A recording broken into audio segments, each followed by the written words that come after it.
পর্দাশীল প্রেমিকা জান্নাত থেকে নেমে এসে তার প্রেমিককে ব্রার ফিতা দিয়ে লাভ ব্রেসলেট বানিয়ে দিচ্ছে। শুধু তাই না, এখন তো মার্কেটে হালাল প্রপোজালও এসে পড়েছে। আউযুবিল্লাহি মিনাশ শাইতানির রাজিম, বিসমিল্লাহির রহমানির রহিম। আই লাভ ইউ মেরি জান, সাদাকাল্লাহুল আযীম। আসলে এইসব মেয়েদের পায়জামা খুললে হইয়ের পর গরম রড বেকা করে, মানে একদিকে পর্দাশীল মেয়েরা সোয়াব যুক্ত টিকটক ভিডিও বানাচ্ছে,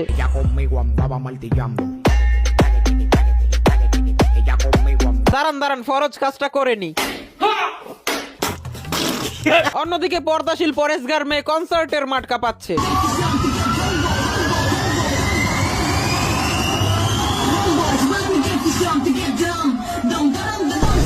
মূলত পর্দা করে যারা এইসব নোংরামির কাজ করে আর নিজেকে দাবি করে জান্নাতের হুরপরি অথবা রানী, তিতা হলেও এইটাই বাস্তব। এরাই হলো এই যুগের সব থেকে বড় চুতমা রানী।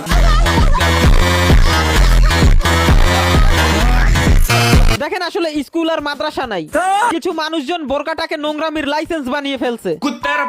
কেউ হাত মোজা বোরকা পরে রাস্তাঘাটে টিকটক বানাচ্ছে, কেউ বোরকা পরে সিগারেটের ধোঁয়া উড়াচ্ছে, বলেন কি? আবার কেউ তো পর্দা করে কোরিয়ান ছেলে নিয়ে পালিয়ে যাচ্ছে। দুজন বেস্ট ফ্রেন্ডের একজন পছন্দ না, আমারও পছন্দ হয়েছে। এখন কথা হয়েছে ওনাকে তো আলগাইতে পারবো না, নাহলে নিয়ে দৌড় দিত।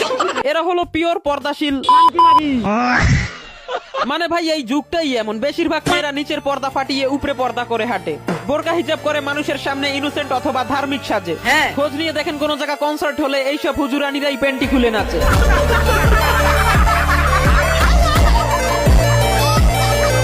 দেখেন, এইসব প্রিমিয়াম কোয়ালিটির ভুস্কিরা সিগারেট খাক অথবা রাস্তায় উলঙ্গ হয়ে নাচুক। তবে আমার প্রশ্ন হলো, এরা ইসলামের নাম কেন খারাপ করতেছে? এই শুয়োরের বাচ্চা ভাই, মানে এখন তো ছেলেদের বোরকাওয়ালিদের উপরও ট্রাস্ট ইস্যু হয়ে গেছে, বোঝাই যায় না কোনটা ভালো মেয়ে আর কোনটা।